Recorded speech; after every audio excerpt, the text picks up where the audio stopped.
नमस्कार दोस्तों, स्वागत है एक बार फिर से आपके अपने YouTube channel GS with Shyam में। दोस्तों, जो आज के जीएस का चर्चित विषय होगा वो होगा आज हमारा भोपाल राज्य। और भोपाल राज्य में हम देखेंगे कि भोपाल राज्य में किस तरह एक ऐसा समय था जब लगभग 107 सालों तक सिर्फ और सिर्फ बेगमों का शासनकाल रहा है ना।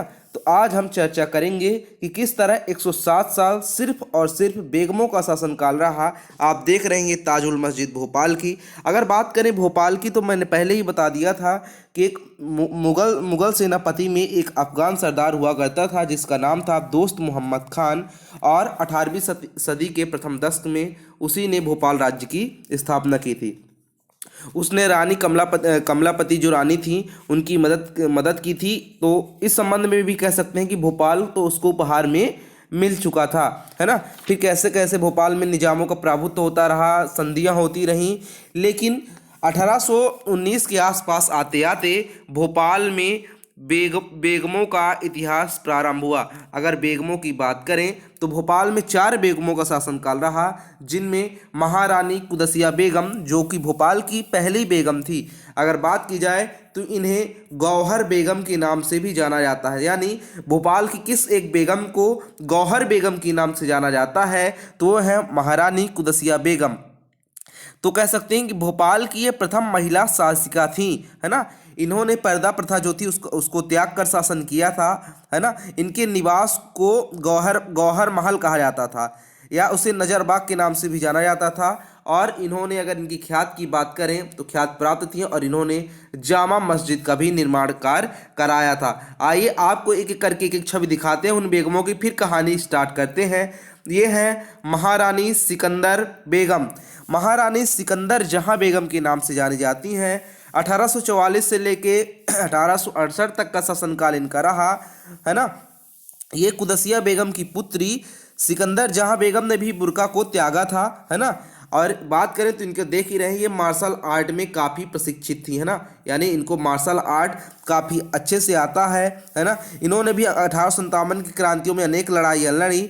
और जो भोपाल में मोती महल और मोती मस्जिद है इसका निर्माण भी इन्होंने करा। यानी मोती महल और मोती मस्जिद, ठीक है, दोनों का निर्माण किसने कराया? महारानी सिकंदर जहां बेगम। तो ये भोपाल की दूसरी बेगम है। आइए तीसरी बेगम को देखिए, महारानी शाहजहां बेगम। कौन सी है? महारानी शाहजहां बेगम। सर्वाधिक लंबा कार्यकाल अगर बेगमों का पूछा जाता है तो महारानी शाहजहां बेगम का है 1868 से लेके 1901 तक। महारानी शाहजहां बेगम, इन्होंने शाहजहानाबाद नामक एक लघु शहर भी स्थापित किया था। तो अगर सबसे ज़्यादा पूछा जाएगा कि भोपाल की किस बेगम का सर्वाधिक कार्यकाल सर्वाधिक रहा तो है शाहजहां बेगम, है ना। शाहजहां से ध्यान रखिएगा। फिर भोपाल की चौथी बेगम है महारानी सुल्तान जहां बेगम, है ना। अगर बात करें तो इन्होंने सदर मंजिल में अपना निवास स्थान बनाया था जो वर्तमान में भोपाल नगर निगम का कार्यालय भी है ना। 1903 में भोपाल में आधुनिक पैटर्न की नगर पालिका इन्होंने बनाई। और अलीगढ़ मुस्लिम विश्वविद्यालय की प्रथम चांसलर भी ये 1920 के आसपास रही है ना, अलीगढ़ मुस्लिम विश्वविद्यालय की चांसलर, है ना। तो ये 1901 से लेकर 1926 तक ये रही। फिर 26 के बाद नवाब हमीदुल्ला खान जी आ जाते हैं, भोपाल के अंतिम नवाब होते हैं। चैम्बर ऑफ कॉमर्स के 2 बार चांसलर रहते हैं और ये भारतीय संघ में विलय से इंकार कर देते हैं तथा भोपाल प्रजामंडल के नेताओं जैसे शंकर दयाल शर्मा आदि को जेल भेजा जाता है। उसकी आगे की लंबी कहानी भोपाल की, है ना। तो ये भोपाल की चौथी बेगम है। अगर बात करें वैसे आखिरी बेगम की तो एक नाम मात्र की बेगम रही, है ना। 4 ही बेगमों का मेन भोपाल के उसमें इतिहास बताया जाता है, पर इसको भी आप जान लीजिए साजिदा सुल्तान के नाम से है ना। साजिदा सुल्तान भोपाल की एक नाम मात्र बेगम थी, है ना, साजिदा सुल्तान। तो आइए चलते हैं भोपाल की तरफ आपको लेके और सुनाते हैं भोपाल में कैसे बेगमों का कार्यकाल रहा। तो जैसे आप जानते हैं कि भोपाल भारत देश में मध्य प्रदेश की राजधानी है और भोपाल जिले का जो है प्रशासनिक मुख्यालय भी है। भोपाल को झीलों की नगरी कहा जाता है ना। कई बार एग्जाम में क्वेश्चन आ जाते हैं छोटे एग्जाम में कि झीलों की नगरी कहा जाता है तो भोपाल को, क्योंकि यहाँ कई छोटे बड़े ताल हैं। यह शहर अचानक सुर्खियों में तब आ गया जब 1984 में अमेरिकी कंपनी यूनियन कार्बाइड से मिथाइल आइसोसाइनाइड गैस के रिसाव से लगभग 20,000 लोग मारे गए थे। भोपाल गैस कांड का कुप्रभाव आज तक वायु प्रदूषण, भूमि प्रदूषण, जल प्रदूषण के अलावा जैविक विकलांगता एवं अन्य रूपों में आज भी जारी है। इस वजह से भोपाल शहर कई आंदोलनों का केंद्र भी है। ठीक, आइए आगे बढ़ते हैं। भोपाल के बेगमों की कहानी अगर स्टार्ट करते हैं तो भोपाल के 240 साल पुराने इतिहास के 107 साल वो थे जहां बेगमों ने ही शासन किया। इन सालों में रियासतों को लगातार 4 बेगमें मिली जिन्होंने अपनी वास्तुकला से न केवल शहर को संभाला बल्कि अपनी बुद्धि के बल पर रियासत की रक्षा भी की। साल 1819 से साल 1926 के बीच कुदसिया बेगम, जिन्हें गौहर बेगम कहा जाता है, सिकंदर बेगम, शाहजहां बेगम और सुल्तान जहां बेगम ने भोपाल रियासत पर शासन किया। पुरुषों ने शक्तिशाली विरोध के बावजूद बेगमों ने दृढ़ता के साथ राज्य का विकास किया। भोपाल की बेगमें कुदसिया बेगम, सिकंदर बेगम, शाहजहां बेगम, सुल्तान जहां बेगम ऐसे शाही खानदान की थी जिसने 3 पीढ़ियों तक किसी पुरुष वारिस को पैदा नहीं किया था। इसलिए उन औरतों ने उस मध्य भारतीय राज्य पर शासन किया। वे चारों बेगमें शिक्षित थीं। वे अपने राज्य और अन्य जगहों की लड़कियों की शिक्षा की बड़ी संरक्षिकाएं बनी। जाहिर सी बात है ये बेगमें बहुत ज़्यादा शिक्षित थीं और लगातार सोचिए, लगातार 107 साल तक सिर्फ और सिर्फ भोपाल में बेगमों का शासनकाल बना रहा है ना। 4 बेगमें तो हैं, पर लास्ट में अगर बात करें तो जो हमने बताया साजिदा सुल्तान है ना, भारत सरकार ने हमीदुल्ला खान की जो पुत्री थी साजिदा सुल्तान को भोपाल की बेगम का दर्जा दिया था। ये हमीदुल्ला खान जो थे उनकी पुत्री थी है ना। साजिदा सुल्तान जो है इनकी जो शादी है को उनसे हुई थी नवाब मंसूर अली खान से हुई थी है ना। नवाब मंसूर अली खान वही है जो भारतीय क्रिकेट टीम के कप्तान भी रह चुके हैं। ठीक है, तो किस तरह महिला सशक्तिकरण की हमेशा बात की जाती है तो उसमें एक दृश्य ये भी देखा जा सकता है कि किस तरह 107 साल तक सिर्फ और सिर्फ बेगमों ने कैसे बड़ी सूझबूझ के साथ अपने रियासतों को कितनी चतुराई के साथ संभाला है ना। तो एक उनसे सीख ले सकते हैं। आइए थोड़ा थोड़ा बात करते हैं। सुल्तान जहां बेगम ने अपनी आत्मकथा में बताया था कि उनके हर दिन के शैक्षिक अभ्यास क्या क्या थे। उन सब अभ्यासों की शिक्षा पुरुषों को दी गई थी। विषयों में कुरान, फारसी, अंग्रेजी, शाही खानदान, पठान मूल का था मतलब पश्तो जिसे कहा जाता है, अंक गणित, हस्तलेखन, घुड़सवारी, तलवारबाजी शामिल थे। उनसे पहले की पीढ़ियों में यह शिक्षा एक शरीफ पुरुष को ही मिलती थी। जब एक मुसलमान औरत ने उस तरह की औपचारिक शिक्षा प्राप्त की थी तब उस औरत द्वारा पढ़ी गई चीज़ों द्वारा पुरुषों द्वारा पढ़ी गई स्तरीय किताबों में बहुत कम अंतर रह गया है ना। मतलब जो शिक्षा थी सिर्फ केवल पुरुषों को दी जाती थी, लेकिन जब बेगमें आई तो लगातार उन्होंने शिक्षा को बढ़ावा देने लगे। भारत के संदर्भ में भोपाल रियासत वह पहला उदाहरण है जहां बेगमों ने शासन की बागडोर अपने हाथ में संभाली थी। बात है 1819 ईस्वी की, जब भोपाल में पहली महिला शासक कुदसिया बेगम ने तख्त संभाला और उन्हें गौहर बेगम के नाम से जाना जाता है और उन्हें गौहर महल के नाम से भी उनके महल को जाना जाता था। कुदसिया बेगम की नज़र में मोहम्मद खान नाम की एक सामंत वर्ग के व्यक्ति से शादी की। 11 नवंबर 1819 को वह दुर्भाग्यपूर्ण दिन था जब यह शाही परिवार शिकार करने के लिए अपने पड़ोसी इस्लाम नगर गया। तब कुदसिया बेगम के छोटे भाई 8 साल के फौजदार मोहम्मद ने नजर मोहम्मद की बेल्ट से एक पिस्तौल खींची और उसके साथ खेलना शुरू कर दिया। एक भयंकर दुर्घटना में छोटे लड़के ने भोपाल के नवाब की हत्या कर दी। भोपाल पर 3 साल और 5 महीने तक शासन करने के बाद 28 साल की आयु में उनका निधन हो गया। बेगम कुदसिया ने साल 1819 से 1837 है ना, यहाँ 37 लिखा है पर उनका कार्यकाल 1844 तक राज किया। अगर इनके स्वभाव के बारे में बात करें तो वे स्वभाव से बेहद शांत थीं और यही कारण रहा कि भोपाल की सीमाएं भी शांत बनी रहीं। न कोई दुश्मन आया और न कोई दुश्मन बाहर गया। उनका वास्तुकला के प्रति प्रेम इतना था कि उन्होंने अपने शासन में कई नायाब इमारतों का निर्माण कराया। बेगम कुदसिया ने 1819 से साल 1837 तक भोपाल में राज किया। वे स्वभाव से बेहद शांत थी, यही कारण रहा कि भोपाल की सीमाएं शांत बनी रहीं है ना। साल 1820 में उन्होंने गौहर महल बनवाया जहां से भोपाल की खूबसूरत झील का नज़ारा साफ दिखाई देता था। यह महल भोपाल रियासत का पहला महल कहलाया। उन्होंने भारतीय और इस्लामिक वास्तुकला का समावेश किया। कहा जाता है कुदसिया के शासनकाल में कभी भी दोनों धर्मों के बीच कोई मतभेद नहीं हुए, बल्कि खान पान से लेकर पहनावे और जीवन के अन्य पहलुओं को समझने में दोनों समुदायों को लोगों ने साथ काम किया। तो ऐसे शासनकाल रहा बेगम कुदसिया का, जिन्हें गौहर बेगम के नाम से भी जाना जाता है। आइए सिकंदर जहां बेगम की बात करते हैं। भोपाल की दूसरी बेगम रही 1844 से लेके 1868 के आसपास तक इनका शासनकाल रहा, जिन्हें कहा जाता है सिकंदर जहां बेगम। कुदसिया बेगम के इंतकाल के बाद सत्ता की बागडोर उनकी बेटी सिकंदर जहां बेगम के हाथ आई। अपने 21 साल का कार्यकाल में सिकंदर जहां ने मां की वास्तुकला को विस्तार दिया। वैसे सिकंदर जहां को एक और वजह से जाना जाता है। दरअसल 1857 के विद्रोह के बाद अंग्रेजों ने दिल्ली की जामा मस्जिद बंद कर दी।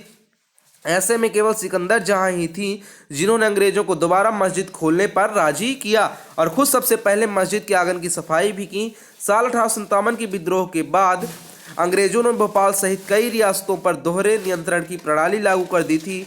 इस तरह सिकंदर जहां के अलावा उनके मामा फौजदार मोहम्मद खान भी सियासी मसलों में दखल देने लगे थे। तब सिकंदर बेगम ने भारतीय गवर्नर जनरल को चिट्ठी लिखकर कहा कि जनता अपनी समस्याओं के लिए मेरे दरवाजे आती है, पर आपकी थोपी गई व्यवस्था ने शासन को मुश्किल में डाल दिया है। इसके बाद सबसे पहले भोपाल से ही दोहरे नियंत्रण प्रणाली खत्म हुई और साल 1847 से 1868 तक भोपाल रियासत पर केवल सिकंदर जहां बेगम का शासनकाल रहा, है ना, बिल्कुल सही, 1868 तक इनका शासनकाल रहा। अगर बात करें तो सिकंदर बेगम ने 29 जुलाई 1838 को शाहजहां बेगम नाम की एक लड़की को जन्म दिया। ब्रिटिश सरकार ने शाहजहां बेगम के उत्तराधिकारी को मान्यता दी और 11 अप्रैल 1845 को उन्होंने राज्य का प्रमुख घोषित किया। उनकी मां सिकंदर बेगम को राज्य संरक्षक के रूप में नियुक्त किया। राज्य संरक्षक रानी ने अपने प्रजा की भलाई के लिए कई नीतियां बनाई। साल 1854 में सिकंदर बेगम ने एक चिकित्सा विभाग की स्थापना की और एक योग्य यूनानी चिकित्सा अधिकारी नियुक्त किया गया। उनके शासन में राज्य का पहला सर्वेक्षण भी किया गया था।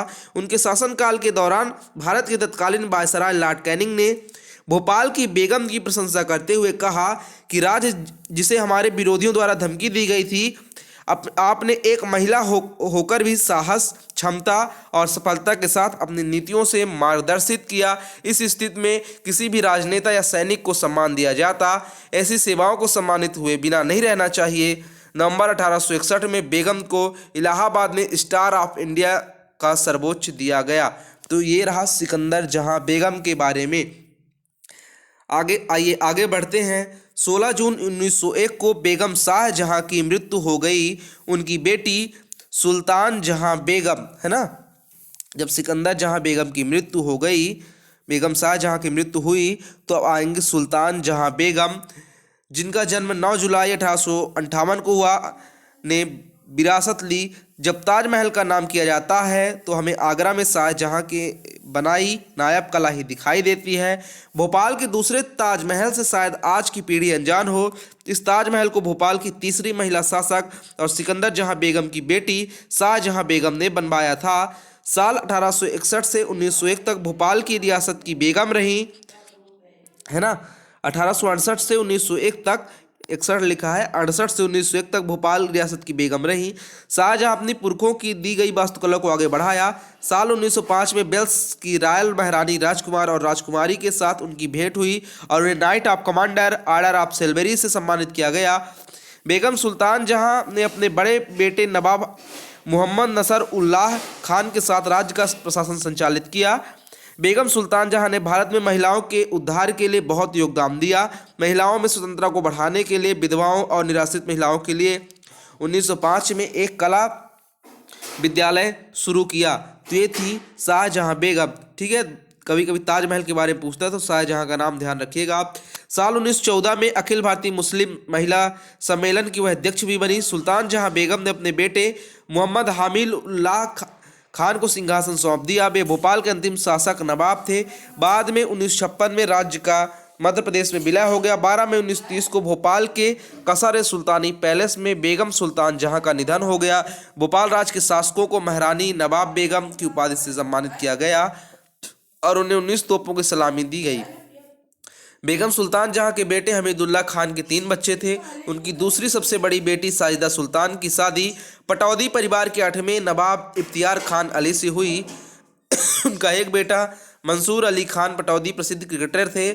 उन्होंने भारतीय अभिनेत्री और रविन्द्रनाथ टैगोर की वंशज शर्मिला टैगोर से शादी की थी, है ना। यानी उनकी शादी यहाँ मंसूर अली खान ये प्रसिद्ध क्रिकेटर थे, लेकिन उनकी शादी इफ्तियार अली खान से हुई थी, जिन्होंने भारतीय अभिनेत्री और रविन्द्रनाथ टैगोर की वंशज शर्मिला टैगोर से शादी की थी, है ना। यहाँ तो मंसूर अली खान से उनकी शादी नहीं हुई थी।